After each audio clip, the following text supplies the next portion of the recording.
देशभक्त पर हम पहले भी कह चुके हैं कि अगर हम सिर्फ आंकड़ों की बात करें, इंटेंशन की नहीं, वेलफेयर स्कीम्स की बात करें, तो भारत के इतिहास में सबसे बड़े सोशलिस्ट लीडर नरेंद्र मोदी बन चुके हैं। देश को सस्ता इंटरनेट देना, 80 करोड़ लोगों को फ्री खाना देना, इलेक्शन से पहले अच्छी अच्छी रेवड़ी देना, यह उनकी कुछ सोशलिस्ट पॉलिसीज में से है। पूरा एपिसोड है इस विषय पर, देख लीजिएगा।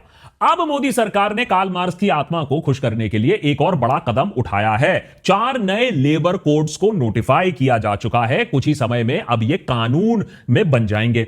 अब पीएम मोदी ने इस नए कानून को भारत के लिए प्रोग्रेसिव कदम बताया है। सरकार का कहना है कि इससे इंप्लॉयर्स और इंप्लॉइज दोनों को फायदा मिलेगा। इंप्लॉइज यानी आम वर्कर के लिए बेहतर सोशल सिक्योरिटी, बेहतर वेजेस, बेहतर वर्किंग कंडीशंस, वही सारी चीजें जिसके बारे में कार्ल मार्क्स बात किया करते थे। वहीं बिजनेसेस या इंप्लॉयर्स के लिए, माने इंडस्ट्रियलिस्ट्स के लिए, इन कानूनों से कंप्लायंस बर्डन कम हो जाएगा, हायरिंग फ्लेक्सिबिलिटी बढ़ जाएगी, जिससे ओवरऑल बिजनेसेस रन और ऑपरेट करने में आसानी होगी। सरकार का कहना है कि इससे लॉन्ग टर्म में ज्यादा बिजनेस भारत की तरफ आकर्षित होंगे, जिससे इकोनॉमी में लाखों और नए जॉब्स क्रिएट होंगे। माने ये वही सारे काम करेगा जो demonetisation, one window approval system, make in India और जीएसटी को करने वाला था, वो किया नहीं, अब शायद यहां होने वाला है। लेकिन दूसरी तरफ ट्रेड और वर्कर यूनियंस का मानना है कि सरकार इन कानूनों की मदद से सिर्फ कंपनीज के लिए इंप्लॉइज को हायर और फायर करना आसान बनाने की कोशिश कर रही है। यूनियंस को कमजोर किया जा रहा है, इंडस्ट्रीज में स्ट्राइक करना और मुश्किल बना दिया जा रहा है। इसके अलावा यूनियंस ने हाईलाइट किया है कि वेजेस के डेफिनेशन चेंज होने की वजह से शॉर्ट टर्म में सभी सैलरीड वर्कर्स की इन हैंड आमदनी और कम हो जाएगी। सरकारी नोटिफिकेशन के आते ही यूनियंस ने देश के अलग अलग हिस्सों में प्रोटेस्ट करना शुरू कर दिया है। वहीं दूसरी तरफ सारे ही एम्प्लॉयर्स ऑर्गेनाइजेशन, इंडस्ट्री वॉइसेस, बड़े बड़े इंडस्ट्रियलिस्ट ने इन कोड्स का खुलकर स्वागत किया है। इन्हें एक पॉजिटिव और मच नीडेड स्टेप बताया है। तो देशभक्त के आज के एपिसोड में समझने की कोशिश करेंगे कि ये नए लेबर कोड्स हैं क्या चीज, क्या है ये कोड्स, क्यों जरूरत आन पड़ी इंडिया को इस नए कानून की, क्या प्रोविजंस इंट्रोड्यूस किए गए हैं, क्या ये कानून वाकई प्रो वर्कर्स हैं जैसा कि सरकार क्लेम कर रही है, क्योंकि कंसर्न्स तो हैं इस कानून को लेकर, और फाइनली क्या ये सच में एक इकोनॉमिक मास्टर स्ट्रोक बन सकते हैं, या फिर से पता चलेगा कि ये सरकार का लेटेस्ट जुमला है जो कि कुछ सालों बाद ही हमारे सामने प्रकट होगा। आइए देखते हैं इन डिटेल। दशकों से भारत के लेबर लॉज, रूल्स, रेगुलेशंस एक ऐसा जंजाल बन चुका है जिसे नेविगेट करना बिजनेसेस के लिए बहुत ही मुश्किल हो चुका है, मिशन इंपॉसिबल है। ब्रिटिश एरा से लेकर यूपीए 2 तक की सरकार लग गई। 29 अलग अलग एक्ट्स है इसके अंदर, 1400 से ज्यादा रूल्स यहां मेंशन्ड है, अलग जमानों में लाए गए कानून इसमें मिले हुए हैं, अलग अलग ओवरलैपिंग डेफिनेशंस आपको मिल जाएंगे, अलग अथॉरिटीज, कंफ्यूजिंग थ्रेशोल्ड एग्जेम्पशंस भी इसमें लागू होते हैं। इन लॉज और रूल से निकले कम से कम 180 अलग अलग फॉर्म्स होते हैं, बहुत सारे इंस्पेक्टर्स होते हैं, बहुत सारे ग्रे एरियाज होते हैं जिसमें एकदम दबाकर रिश्वतखोरी इसी वजह से चलती है। एक तरफ जहां कंपनीज के लिए इन लॉज के साथ कंप्लाई करना मुश्किल होता है, वहीं दूसरी तरफ इतने सारे कानून वर्कर्स के लिए भी समझना आसान नहीं होता है। बेनिफिट मिलना तो दूर, आम वर्कर को तो अपने राइट्स तक ठीक से पता नहीं चल पाते हैं, पूरी जिंदगी निकल जाती है। इसीलिए 2019 और 2020 के बीच में सरकार ने सभी अलग अलग कानूनों को रैशनलाइज करके 4 सिंपल कोड्स में डिवाइड कर दिया। The Code on Wages, the Industrial Relations Code, the Code on Social Security और the Occupational Safety, Health and Working Conditions Code। इन चारों कोड्स के आने के बाद भारत के 1400 से ज्यादा रूल्स और रेगुलेशंस को घटाकर 350 के आसपास कर दिया है। वहीं कंपनीज को 180 फॉर्म्स के जगह अभी सिर्फ 70 फॉर्म्स के आसपास लेबर रिलेटेड फॉर्म्स को भरना होगा, जो अपने आप में भी काफी ज्यादा है। तो आइडिया यह है कि दशकों से लाए गए, एक के ऊपर एक बनाए गए सभी लॉज को थोड़ा नीट एंड टाइडी करके सिंप्लीफाई किया जाए। और यह एक दिन का प्रोसेस नहीं है, इनमें से कई चेंजेस सेकंड लेबर कमीशन ने 2002 में सजेस्ट किया था, तो देखिए कितना ज्यादा टाइम लग जाता है। लेकिन इंप्लॉई यूनियंस का कहना है कि लेटेस्ट कोड्स में सरकार ने लेबर कमीशन की सिर्फ इंप्लॉयर्स साइड की रिकमेंडेशंस को ज्यादा माना है, इंप्लॉइज को मोस्टली उनके हाल पर ही छोड़ दिया है। कैसे, इस पर आते हैं थोड़ी देर में, लेकिन उससे पहले एक बेसिक चीज समझ लेते हैं। इकोनॉमी में लेबर और फर्म्स का रिलेशनशिप इतना सिंपल जो दिखता है उतना सिंपल होता नहीं। एक तरफ जहां फर्म्स को सस्ते रेट में बेस्ट टैलेंट चाहिए होता है, वहीं दूसरी तरफ वर्कर्स को बेहतर वेजेस, बेहतर वर्किंग कंडीशंस भी चाहिए होता है। Both are correct. अब आइडियली सरकार को इन दोनों के बीच में एक न्यूट्रल आर्बिटर की तरह काम करना चाहिए, लेकिन क्योंकि ये दोनों बिल्कुल ही ऑपोजिट डिमांड्स रखते हैं, इसीलिए यहां सरकारों के लिए भी मुश्किल खड़ी हो जाती है। किसकी सुने? अब अगर सरकार वर्कर्स को प्रोटेक्ट करने के लिए हायर मिनिमम वेजेस ले आए, फायरिंग को टफ बना दे, स्ट्राइक्स और यूनियन एक्टिविटीज को आसान बना दे, तो वर्कर तो खुश हो जाएगा, वर्कर राइट्स भी प्रोटेक्ट हो जाएंगे। लेकिन जो फर्म्स है वो नाराज हो जाते हैं। कंपनीज उन रीजन में माइग्रेट करना शुरू कर देगी, उन देशों में चले जाना शुरू कर देगी जहां उनकी नीड्स को ज्यादा तवज्जो दिया जाता है। ऐसे में वर्कर्स के पास राइट्स और सिक्योरिटी तो होगी, लेकिन इवेंचुअली नौकरी नहीं होगी उनके पास, तो नेट नेट पूरी इकोनॉमी को ही नुकसान पड़ने वाला है। इसीलिए सरकार को लेबर लॉस के जरिए एक फाइन बैलेंस मेंटेन करना चाहिए कि वर्कर्स का एक्सप्लॉयटेशन भी ना हो, उनके इंटरेस्ट भी सिक्योर्ड रहे, वही कंपनीज पर भी ज्यादा बर्डन ना ऐसा आ पाए जिससे वो भी अपना बिजनेस आसानी से रन कर पाए, ease of doing business in the correct sense. देश की आजादी के कुछ दशकों तक तो यह बात साफ हो चुकी है कि जो कानून था वो वर्कर्स की तरफ ज्यादा झुकाव था, रुझान था। नतीजा अनफॉर्चुनेटली यह हुआ कि देश में प्राइवेट इन्वेस्टमेंट्स कम होते रहे, ओवरऑल इकोनॉमिक ग्रोथ भी कम रहे या फिर ज्यादा बढ़ी नहीं जितना कि other south east Asian Nations में हमने देखा।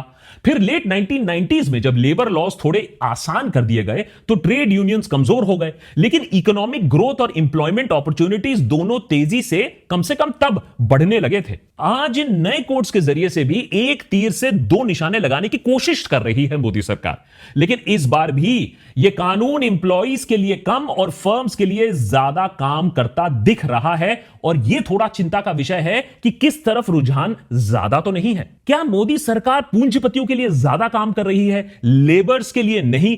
इसको समझने के लिए ये चार कोड्स और उसके प्रोविजंस को थोड़ा समझना होगा। सबसे पहले वेजेस कोड को समझते हैं। ये कानून minimum wages, payment of wages और बोनस रूल्स को कंबाइन करके एक सिंगल लॉ बना देता है।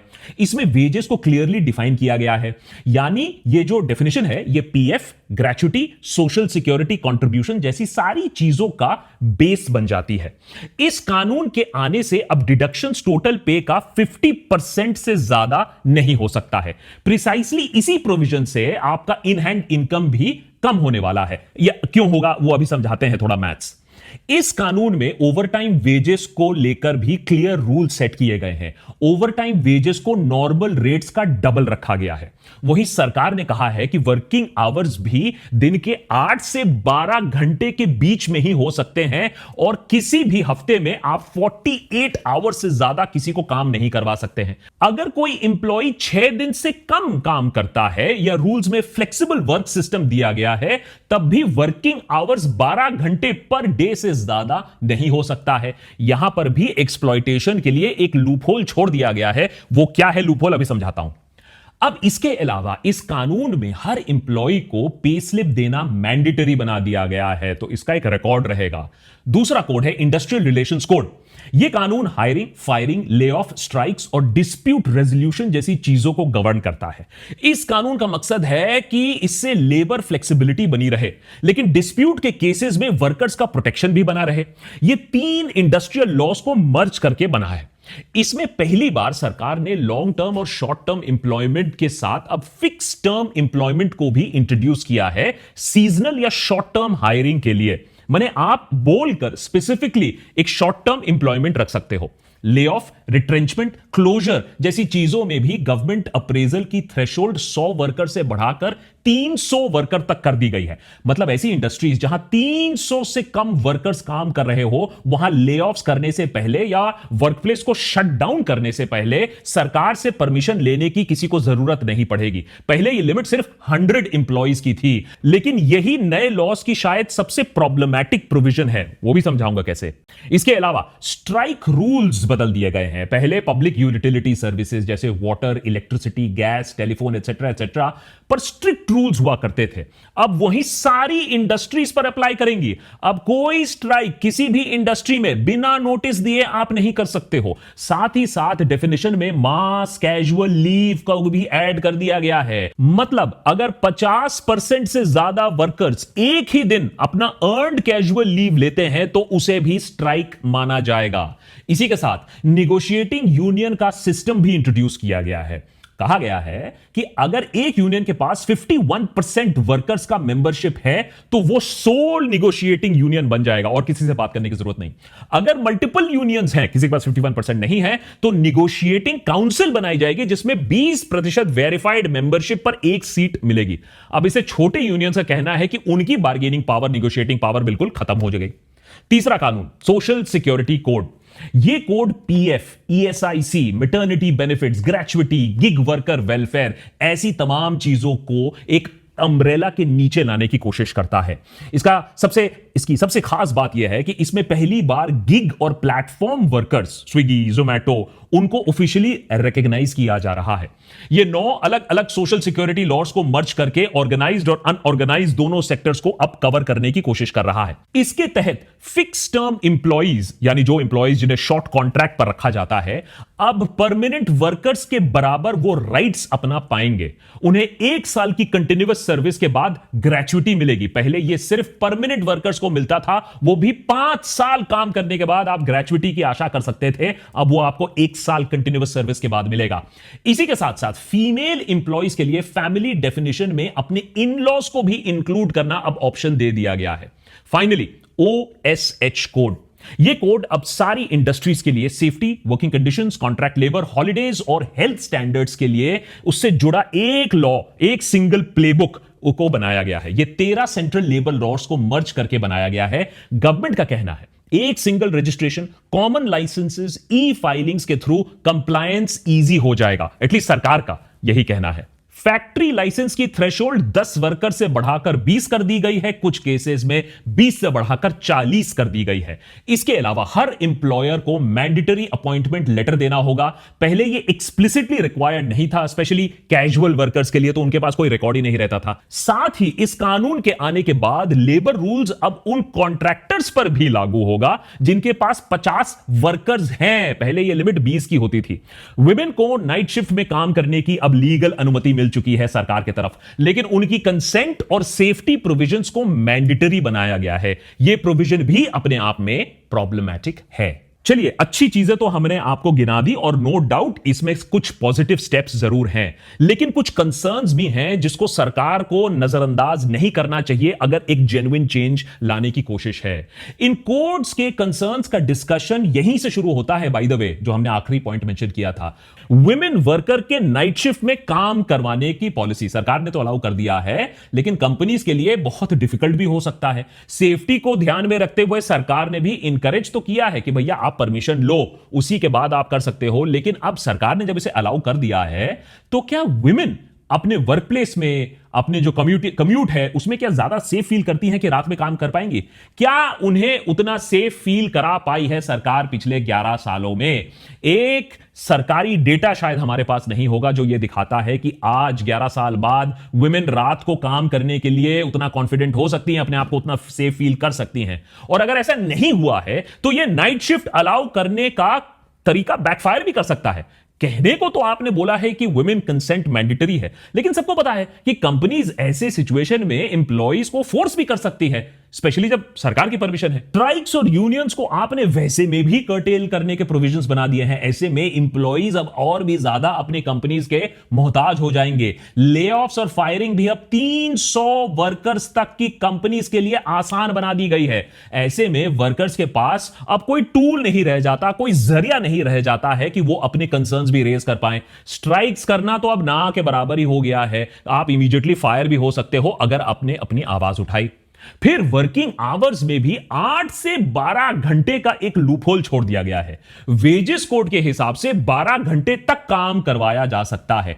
अब अगर कोई 6 दिन भी काम करता है हफ्ते में, तो वो 72 आवर्स वैसे में भी कोई उससे काम करवा सकता है। मतलब नारायण मूर्ति जी ने तो 70 घंटे की बात की थी, भारत सरकार तो उससे भी आगे चली गई है काम करवाने में। एक लाइन का मेंशन यहां यह भी कर दूं कि भाई कोड में तो यह भी लिखा है कि 48 आवर से ज्यादा काम नहीं आप करवा सकते हो, लेकिन किन केसेस में यह रूल अप्लाई होता है, नहीं होता है किन केसेस में, उसके बारे में भी क्लैरिटी नहीं दी गई है। जब तक यह क्लैरिटी हमें नहीं मिलती है, कुछ भी कंक्लूसिवली नहीं किया जा सकता है और इसको एक एक्सप्लॉयटेटिव लूप छोड़ा गया है।